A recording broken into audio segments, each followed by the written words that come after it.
Koneksi antar materi modul 1.4 Budaya Positif.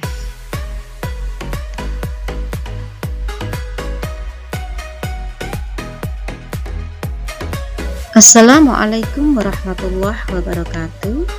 Perkenalkan, saya Siti Kalimah MPDI dari SMP Negeri 2 Ngerambe, Desa Cepoko, Ngerambe, Ngawi, Jawa Timur.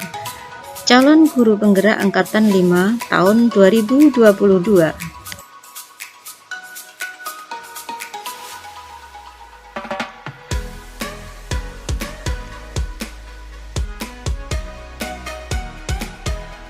Koneksi antar materi Filosofi Pendidikan Ki Hajar Dewantara dengan nilai dan peran guru penggerak dikaitkan dengan visi guru penggerak dan dikaitkan pula dengan budaya positif di sekolah.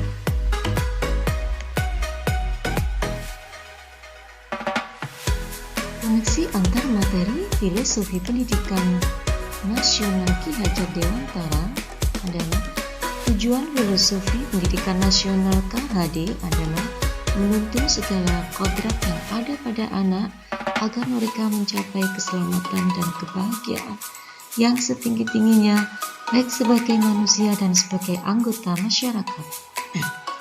Filosofi KHD dalam pendidikan diantaranya pembelajaran berpusat pada siswa, memahami dan memperhatikan karakteristik siswa, guru sebagai pamong yang menuntun kodrat alam dan kodrat zaman anak agar dinamis sesuai dengan perubahan zaman namun tetap pada nilai-nilai budaya bangsanya.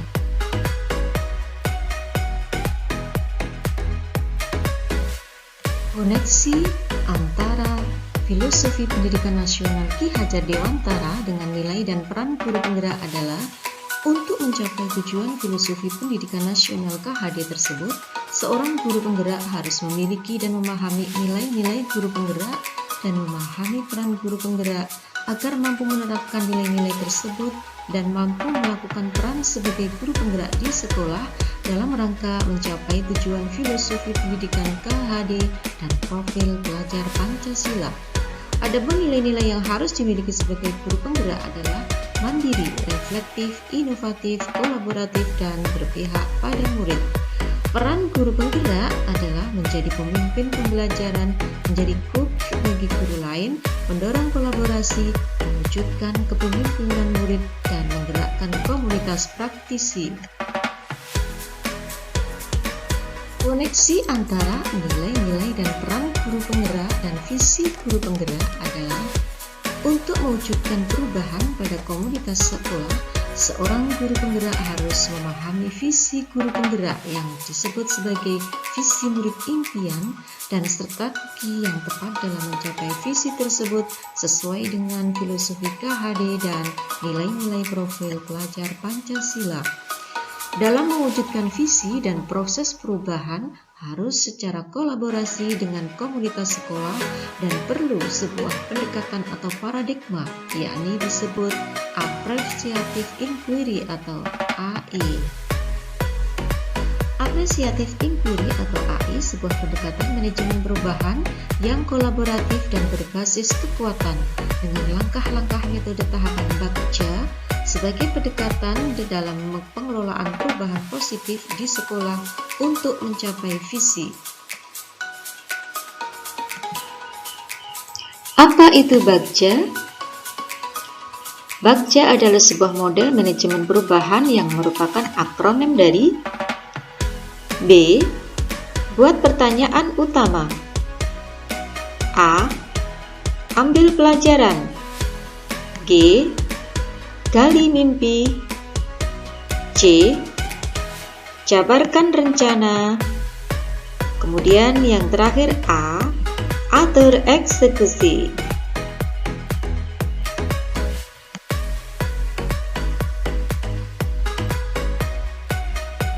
Koneksi antara visi guru penggerak dan budaya positif di sekolah adalah metode tahapan Bagja berfungsi untuk memandu seorang guru penggerak dalam merencanakan langkah-langkah operasional dalam mewujudkan visi guru penggerak, yakni visi murid impian. Dari tahapan bagja akan terjadi perubahan positif dan tercipta pembiasaan-pembiasaan positif yang disebut budaya positif di sekolah. Penciptaan budaya positif di sekolah sangat penting karena akan menimbulkan rasa aman dan nyaman pada murid sehingga proses pembelajaran akan bermakna. Memotivasi murid mampu berpikir, bertindak, dan mencipta secara merdeka, mandiri, dan bertanggung jawab. Pertanyaan pemantik, sejauh mana pemahaman Anda tentang konsep-konsep inti yang telah Anda pelajari di modul ini, yaitu disiplin positif, teori kontrol, teori motivasi, hukuman dan penghargaan, posisi kontrol guru, kebutuhan dasar manusia, keyakinan kelas, dan segitiga restitusi? Adakah hal-hal yang menarik untuk Anda dan di luar dugaan? Disiplin positif adalah pendekatan untuk mendidik anak untuk melakukan kontrol diri dan pembentukan kepercayaan diri dalam proses pembelajaran. Sebagai pendidik, tujuan kita adalah menciptakan anak-anak yang memiliki disiplin diri sehingga mereka bisa berperilaku dengan mengacu pada nilai-nilai kebajikan universal dan memiliki motivasi intrinsik, bukan ekstrinsik.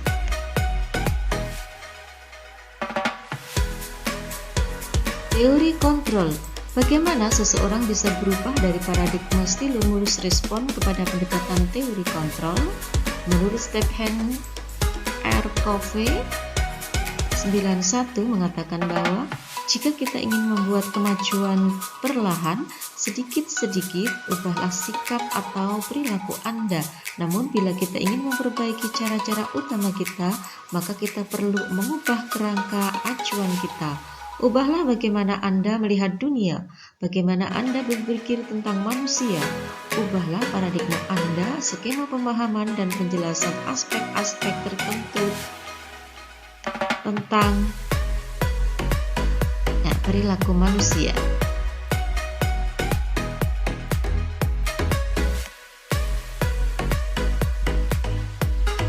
Teori motivasi oleh Dean Gossen dalam bukunya Restructuring School Discipline menyatakan ada 3 motivasi perilaku manusia. Pertama, untuk menghindari ketidaknyamanan atau hukuman. Ini adalah tingkat terendah dari motivasi perilaku manusia. Manusia berperilaku karena tidak terpenuhi kebutuhan mereka. Yang kedua adalah untuk mendapatkan imbalan atau penghargaan dari orang lain. Berperilaku karena ingin mendapatkan imbalan dan penghargaan dari orang lain. Yang ketiga, untuk menjadi orang yang mereka inginkan dan menghargai diri sendiri dengan nilai-nilai yang mereka percaya, yaitu melakukan sesuatu karena nilai-nilai yang mereka yakini dan hargai akan membuat seseorang memiliki disiplin positif karena motivasi berperilakunya adalah bersifat internal.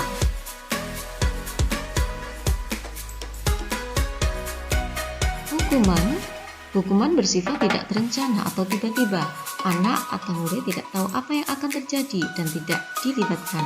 Hukuman bersifat satu arah, bisa berupa fisik atau psikis.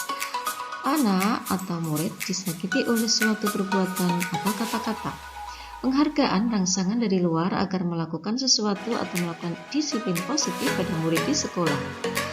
Kedua-duanya adalah termasuk motivasi eksternal, sedangkan restitusi proses menciptakan kondisi bagi murid untuk memperbaiki kesalahan mereka, sehingga mereka bisa kembali pada kelompok mereka dengan karakter yang lebih kuat.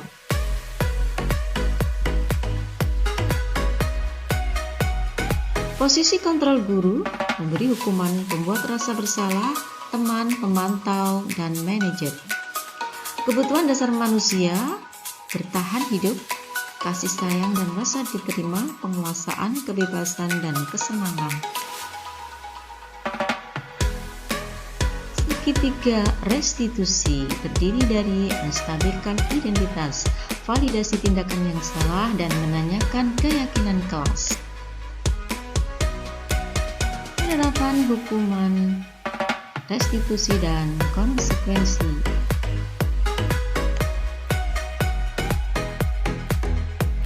Keyakinan kelas. Keyakinan murid akan lebih memotivasi murid dari dalam. Seseorang akan lebih tergerak dan bersemangat untuk menjalankan keyakinannya daripada hanya sekedar mengikuti serangkaian peraturan tertulis tanpa makna. Peran guru di sini adalah membentuk keyakinan sekolah atau keyakinan kelas terhadap nilai-nilai kebajikan yang dianut. Adapun nilai-nilai kebajikan adalah nilai-nilai keselamatan atau kesehatan yang kita sebut sebagai suatu keyakinan, yaitu nilai-nilai kebajikan universal yang disepakati secara tersirat dan tersurat, lepas dari latar belakang suku, negara, bahasa, maupun agama.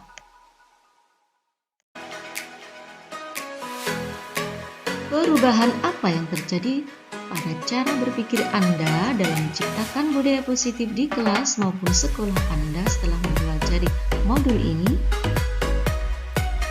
Perubahan mindset saya setelah mempelajari modul ini bahwa dalam menciptakan budaya positif pada murid di kelas, yang terpenting adalah membangkitkan motivasi intrinsik murid dalam melakukan disiplin positif yang akan membentuk budaya positif, membuat keyakinan kelas, menerapkan segitiga restitusi dalam mengatasi masalah indisipliner murid, tidak memberikan hukuman pada murid ketika berbuat kesalahan, mengambil posisi yang sesuai dengan posisi murid dengan memahami motivasi internal murid agar dapat mengetahui akar masalah yang sebenarnya dan dapat memberikan solusi yang tepat pada murid. Pertanyaan pemantik berikutnya, pengalaman seperti apakah yang pernah Anda alami terkait penerapan konsep-konsep inti dalam budaya positif baik di lingkup kelas maupun sekolah Anda? Ada perbedaan pandangan antara saya dan guru senior sehingga menimbulkan pemahaman yang berbeda pula. Sebagai contoh dalam hal pemberian hukuman yang menurut mereka hal yang paling baik diterapkan karena akan membuat murid yang melakukan pelanggaran akan jerak dan tidak mengulanginya lagi. Hal ini tentu perlu komunikasi harmonis dan lebih hati-hati dan perlu sosialisasi yang jitu untuk bisa meyakinkan bahwa budaya positif itu bisa diterapkan tanpa adanya hukuman pada murid. Pertanyaan pemantik, bagaimanakah perasaan Anda ketika mengalami hal-hal tersebut? Perasaan saya semakin tertantang untuk melakukan posisi saya sebagai agent of change dalam menerapkan posisi kontrol yang sesuai dengan permasalahan yang dihadapi oleh siswa. Kadang saya sebagai posisi pembuat rasa bersalah, kadang posisi sebagai teman, dan kadang posisi sebagai pemantau. Namun saya berusaha memposisikan diri sebagai manajer apabila murid saya siap dan memenuhi sumber daya manusianya dalam penerapannya. Karena posisi manajer adalah posisi yang terbaik, yakni guru memberikan kesempatan pada murid untuk bertanggung jawab terhadap perilaku dan mendukung murid untuk menemukan solusi permasalahannya. Pertanyaan pemantik berikutnya, menurut Anda terkait pengalaman dalam penerapan konsep-konsep tersebut, hal apa sajakah yang sudah baik? Adakah yang perlu diperbaiki? Hal baik yang sudah ada di lingkungan kelas dan sekolah saya adalah sudah terciptanya disiplin positif, keyakinan kelas, dan internalisasi nilai-nilai kebajikan yang diyakini bersama dan berpihak pada murid. Hal yang perlu diperbaiki adalah pemahaman sebagian guru atau teman sejawat terhadap hukuman, bahwa hukuman itu bisa menciptakan disiplin positif, sehingga ada guru yang masih melakukan posisi kontrol sebagai penghukum dan juga pembuat rasa bersalah. Sebelum mempelajari modul ini, ketika berinteraksi dengan murid berdasarkan 5 posisi kontrol, posisi manakah yang paling sering Anda pakai dan bagaimana perasaan pada saat itu? Setelah mempelajari posisi ini, posisi apa yang Anda pakai dan bagaimana perasaan Anda sekarang? Apa perbedaannya? Sebelumnya saya pernah menggunakan posisi penghukum, juga sering menggunakan posisi kontrol sebagai teman atau pemantau. Perasaan saya saat itu sudah merasa benar dengan yang saya lakukan. Setelah mempelajari modul ini, saya sering melakukan posisi kontrol sebagai teman atau pemantau dan sesekali sebagai manajer, tergantung kondisi permasalahannya. Dan perasaan saya merasa senang telah mendapatkan pencerahan atau ilmu. Ini sangat bermanfaat dalam menangani permasalahan di posisi mana yang tepat. Saya merasa senang pada murid saya yang berani mewujudkan tanggung jawabnya dalam mengatasi masalah dan bisa menemukan solusi sendiri dengan baik. Pertanyaan pemantik, sebelum mempelajari modul ini, pernahkah Anda menerapkan segitiga restitusi ketika menghadapi permasalahan hidup Anda? Jika iya, tahap mana yang Anda praktekkan dan bagaimana Anda mempraktekkannya? Sebelum saya pelajari modul ini, saya pernah menggunakan segitiga restitusi, namun tahapannya belum sempurna, terutama pada kehidupan kelas, sebagai sebuah hal yang disepakati bersama dan dibentuk secara mutlak pendapat dengan siswa. Dalam penerapan, biasanya saya meminta murid untuk mengakui kesalahannya dengan pertanyaan-pertanyaan yang dapat menggugah hatinya agar berkata secara jujur tanpa paksaan. Setelah jujur mengakui kesalahannya, saya bertanya apa yang seharusnya murid lakukan. Dengan sendirinya, murid meminta maaf dan dia melakukan tanggung jawab yang dia tinggalkan. Dan itu dilakukannya dengan penuh kesadaran, bukan paksaan saya. Murid tidak merasa sakit hati ataupun marah dengan saya. Ini menurut saya tahap menuju keyakinan kelas dengan menumbuhkan motivasi intrinsik pada murid. Selain konsep-konsep yang disampaikan dalam modul ini, adakah hal-hal lain yang menurut Anda penting untuk dipelajari dalam proses penciptaan budaya positif baik di lingkungan kelas maupun sekolah? Hal lain yang penting menurut saya dalam proses menciptakan budaya positif baik di lingkungan kelas maupun sekolah adalah keteladanan kepala sekolah dan para guru dalam melakukan budaya positif di sekolah adalah sangat penting. Karena mereka sebagai role model di sekolah harus konsisten perilaku dan ucapannya. Murid akan melihat pada setiap gerak-gerik mereka di sekolah sebagai panutan. Selain itu, kerjasama yang solid dalam menciptakan budaya positif di sekolah akan memperlancar pengembangan budaya positif bagi komunitas sekolah. Sarana prasarana yang memadai sekolah akan menentukan kelancaran terciptanya budaya positif. Kemudian sumber daya manusia atau SDM yang dimiliki yang memadai akan mampu menggerakkan dan merubah hal yang negatif menjadi positif dengan kompetensi yang dimilikinya. Saya berharap dengan pengetahuan tentang modul 1.4 ini bisa membuat perubahan pada sekolah saya dalam mewujudkan budaya positif. Proses menciptakan budaya positif harus memahami filosofi pendidikan nasional Ki Hajar Dewantara dan profil pelajar Pancasila sebagai paradigma membentuk visi murid impian atau visi guru penggerak, dan memahami nilai-nilai dan peran guru penggerak untuk mewujudkan visi tersebut. Selanjutnya akan menciptakan budaya positif di kelas atau sekolah menggunakan pendekatan inquiry apresiatif atau IA dengan langkah-langkah baca dalam mewujudkan visi.